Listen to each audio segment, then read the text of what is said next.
Hi guys, my name is Christina and we are gonna do a trainer tip today on how to do some upper body exercises with dumbbells. All right, you guys, so we are gonna start with one of my favorite ones first, the bench over row. We wanna bench for this exercise.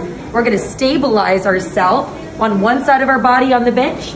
We're gonna start with that dumbbell with a straight arm, and the only thing we need to do here is bring that elbow up to our chest and back down to the straight position, back up, and back down. On this one, you can handle a little bit more weight because that muscle is able to move a little bit more weight.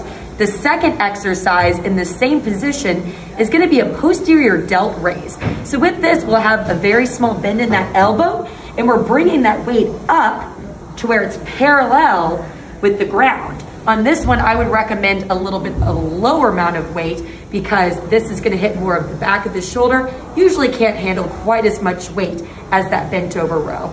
Guys, next we have our chest exercises. I'm gonna show you two here. We'll go ahead and start with 2 dumbbells.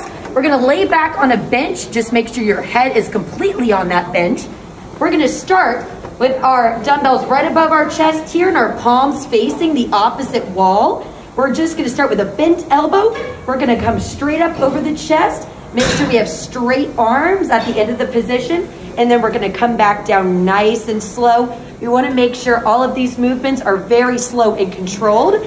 The second chest exercise I have here has you in the same starting position. The only thing that you're gonna do differently is you're gonna have your palms facing. We're gonna have our palms facing, and with a slight bend in our elbows, we're gonna bring those arms straight out toward our sides, stopping right before you get in alignment with the shoulder, and then coming back and really squeezing that chest.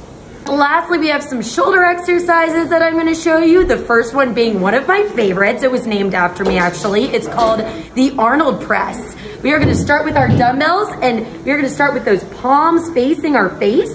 What we're gonna do is we're going to externally rotate to where we start over the shoulders, come up into a shoulder press, and we're gonna retrace our steps back down. So bring those weights down, and then bring those palms facing your face again. Just making sure it's really nice and slow. This one's great for shoulder stability. And then the next one we're going to do is a shoulder exercise for the lateral portion of our shoulder, and it's just gonna be a lateral raise. We're gonna take those dumbbells again, and we're gonna lift them up on either side, stopping when we get in alignment with the shoulder, and then bring them back down nice and slowly, making sure we're not plopping the weight. All of the movements are very slow and controlled. I'm Christina Arnold. Thanks so much for joining me. This was our trainer tip of the day.